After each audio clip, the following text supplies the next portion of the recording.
Being in a sexless marriage is an incredibly frustrating experience. Watching pornography is a common way to cope with situations like this.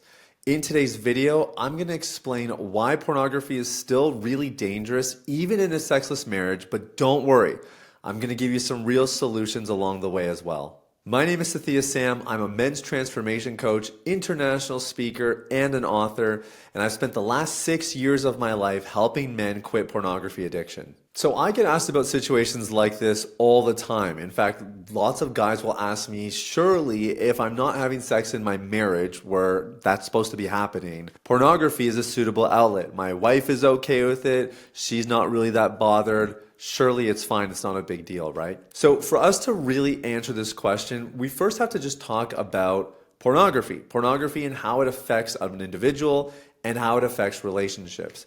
Now, there's a lot more research coming out about pornography, and all of it is suggesting that the more pornography you watch, the less relationship satisfaction you will have.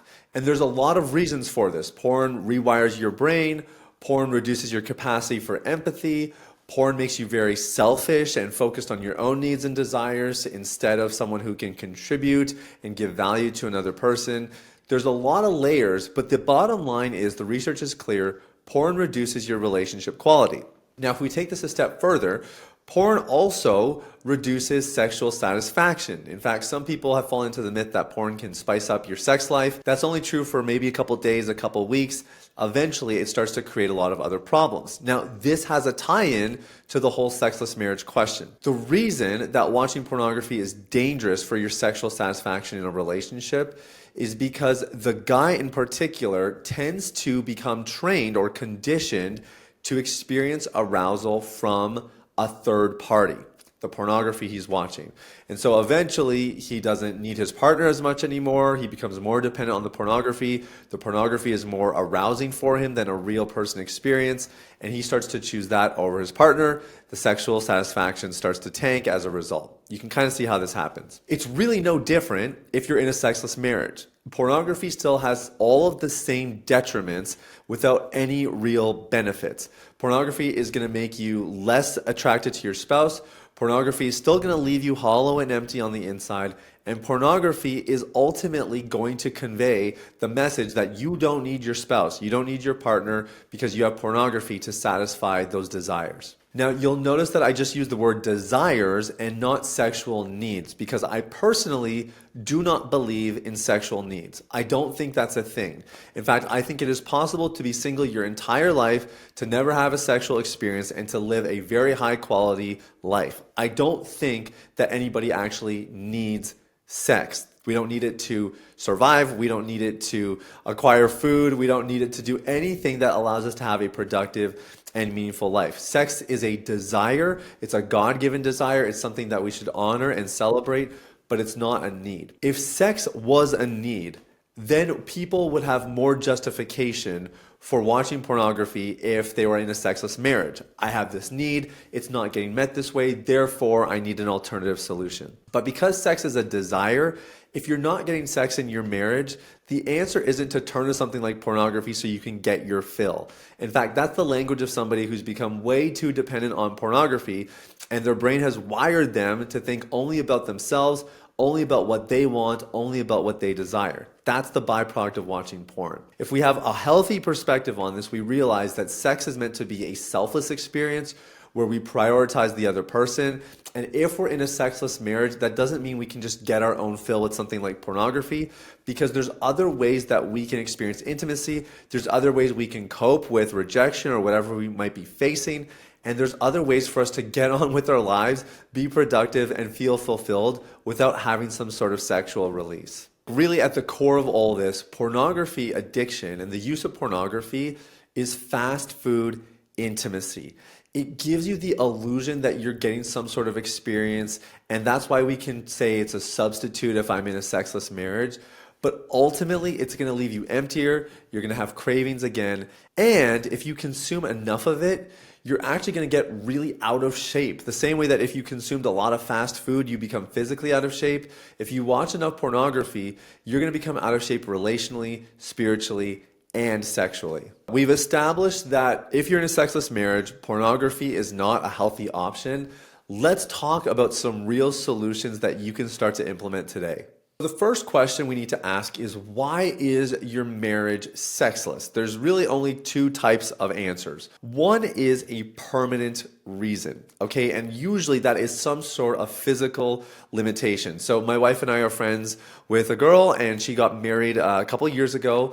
And before she got married, she revealed to her fiance that she had a physical limitation that prevented her from actually having sex. And so he had to kind of decide if this was something that he could come to terms with. And to her luck and her surprise, he said yes.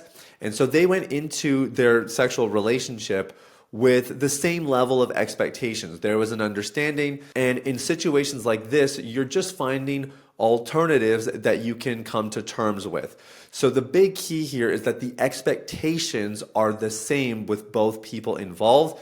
And then it's just a matter of finding other alternatives for physical and sexual intimacy. And there's plenty once you're aligned on the same page with expectations. The other type of reason that people are in a sexless marriage is non-permanent reasons. So there's a lack of trust, there's a trauma history, there's just no desire, there's no libido, there's some sort of disconnection or dysfunction. We're talking about reasons now that have some sort of causal element that's more psychological in nature, or perhaps you did something wrong that caused the psychological issue. So with my clients, a very common experience is that the wife doesn't want to engage sexually with the man because he's been watching pornography, or maybe sometimes our clients have done worse. They've had affairs, or they've gone to massage parlors, or they've paid for sex. And so she doesn't want to engage sexually because she feels betrayed. She feels like she's going to be compared to the other people that he's been intimate with. She doesn't feel good enough. There's no safety in the relationship, etc., etc. So in these situations, it's very, very obvious that you watching pornography is not a solution. Now, even if your wife says to you, like, I just don't have a high sex drive, and so, you can go watch pornography, you go do what you need to do, that is the totally wrong approach for having a healthy sexual relationship where you're on the same page and you're finding ways to experience intimacy together. Actual sexual intimacy is all about interaction between two people that are committed to one another. And if you're not doing that, if you're just watching porn alone or you're masturbating, anything solo, it's literally violating what it means to actually build healthy intimacy. See, sexual needs, that's not a thing. You don't have a need for sex. But you do have a need for intimacy. So if you're in a situation where your marriage is sexless and it's because of a non-permanent reason or a psychological reason, the ultimate solution is always going to be to build intimacy. And if trust hasn't been broken, if intimacy has been broken, then the solution is to rebuild intimacy. So with the clients I work with, what we typically see is they have a sexless marriage. They go through the system of quitting pornography. They build a skill set that allows them to create emotional intimacy where they can express empathy. They ask good questions. They have capacity and they're able to create space for their partner. And eventually their partner starts to trust them. Their partner starts to feel more safe around them. And their partner starts to gain that desire to have sexual intimacy with the guy again. When you approach it this way, where instead of feeling sorry for yourself, instead of saying, maybe I'll take her out for a date or I'll buy her some flowers and trying to kind of band-aid the solution, if you just take your time and you learn how to build emotional intimacy, it's not that hard, but you just have to learn the skill and do it consistently. Eventually, your partner is going to feel safe with you again. And some of the issues that were maybe causing that sexlessness are going to start to vanish. And when you take this approach, you end up with a stronger marriage and you've quit pornography addiction in the process. So you end up hitting two targets with one shot. So I want to encourage you, if you're in a sexless marriage, there are solutions available. First, you have to identify what's the reason that this marriage is sexless. That's obviously going to dictate the course of action. But really at the core of this, it doesn't matter what your situation is. The goal is always to build intimacy. If you make that the priority, then all of the other solutions will start to take care of themselves. Hey, great job making it this far into the video. I made another one just for you. Make sure you go check it out.